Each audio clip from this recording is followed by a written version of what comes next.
a good thing I didn't try to walk through that door before it lifted. No, yeah, you should never walk through a door before it is open. It's one of the cardinal rules of physics. You know, I've tried to walk through doors most of my life that weren't open, but a lot of them I got through. Well, That's you how know I made what? it. You're a better man than I.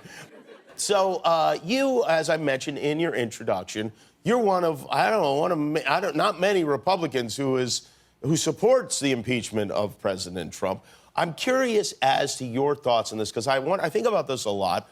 Why do you think that so many Republicans have gone all in with this terrible, dishonest man? Well, the thing that's bizarre to me is, okay, so maybe you don't support impeachment.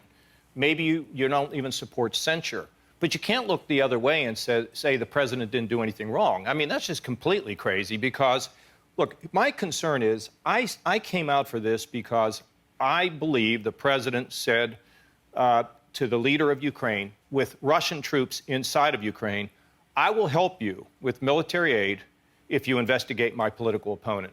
That's too much for me. I knew Ronald Reagan. I mean, I was a young congressman when he was president. He never would have done it. Bush wouldn't have done it. And I believe it's an offense that raises to the level of impeachment. But even if you don't agree with that, and that's okay, you got to respect people that don't agree with you, but to say nothing went wrong, or to say this was so unfair that he got worse treatment than Jesus did before Pontius Pilate. When I saw that, I was like, who comes up with that? I mean, they weren't even on a show like this, right? Weirdly, it seems to be a group of mostly men with whom I bet you thought you were aligned 6 years ago. You know, what I think is going on is the whole country we're divided. That's what I get out of impeachment, totally divided. Nothing that they don't understand. However, we have to get out of our silos, Jimmy. We can't just absorb things that we agree with. It's one of the dangers in our country. And if we absorb only that agrees with us, we don't grow as a person, and we have trouble finding the truth. You know, one of my great concerns is the truth is at risk today, because you've got your things that you believe, I believe other things, and we don't even agree on the basics. That's how a country gets in deep trouble. I'm worried about the culture, not just short term, but long term. So we've got to listen to one another, respect one another. You know, we're all made, I happen to believe we're all made in the image of the Creator, and we got to respect one another and stop being so angry. And for politicians, I can explain. You made a drawing. I did a little artwork. Yeah. It's my own artwork. I had no idea you were so talented, Governor. So here's kind of what's happening. Right now, there's this thing called gerrymandering. They put all the Democrats in one district, all the Republicans in another. Okay, so when you get elected, party is what kind of put you there. They endorsed you. They gave you support.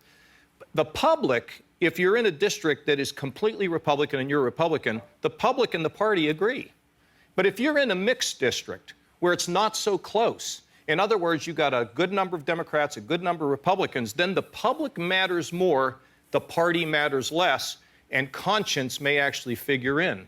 So what's happened in America is party and public are all with the Republicans, same thing with the Democrats, conscience rarely comes into play. Yeah. And I signed that for you. Thank you. This original art. It's beautiful. I hope people understood that. Because that's really I'm going to put Trump's head right here and make it a dunce cap. Okay, whatever you Your book is about changes that we can make. And I want to talk about the biggest change of all, which is climate change. And another thing that I find hard to understand is why the Republican Party line is that we are not causing it and it's nothing to worry about. You know, it's funny. George Shultz, who was the former Secretary of State to Ronald Reagan, I talked to him about 2 weeks ago. He said he and Ronald Reagan believed when the ozone was being questioned as to whether it was getting smaller, we have to do something. George Shultz and Jim Baker, the former Secretary of State and Chief of Staff to a president, came out and said we need to have an initiative to deal with this problem. Look, there is no way we should put our heads in the sand. I'm working now with John Kerry, with my great buddy Arnold Schwarzenegger, to try to develop a consensus in this country that we can't just sit still. And one of my heroes started as a 15-year-old. She's much older. She's now 16. Greta Thunberg. Oh, yeah. Okay? Yeah. And all she did, Jimmy, was she held up a piece of paper in front of the parliament and said, "Save my planet. You owe me that." And right now, we're not making great progress, but if we keep at it and keep at it, develop renewables, do more research into batteries, we can get to a point, support electric vehicles. I drive a Tesla, or it drives me. I can't figure out which. But that is a critical issue. But what I want to tell I don't feel like you're a Republican at all. I think Oh, yeah. But look, we all worry about the politicians. The politicians don't make the rules. The public demands the rules. And when we think about civil rights, it came from the bottom up. It came from the marches. It came from the protests. And the politicians couldn't ignore it, and they passed civil rights laws. Women's suffrage. Women out here, you don't think guys ever wanted to give you power. No. You demanded it. And finally, we got women's suffrage. The environmental movement is the same way, and I'll give you one more. Responsible, reasonable gun control. People need to get behind it, and they need to show up. Look, what I'm trying to say is, don't feel powerless. Feel like you matter, that you were created special, that you have a purpose in life, and assert yourself, either part of a movement or with kindness. My buddy's not little, my buddy Albert Lexi, he's now gone. He dropped out of school in the 8th grade. He took up shoe shining. He fell in love with the idea of helping children through a children's hospital telethon. He would go into the hospital 2 days a week, shine shoes. The doctors, the nurses would all work with him because when he showed up, he rescued them from the toughest places they were to a little peace of mind.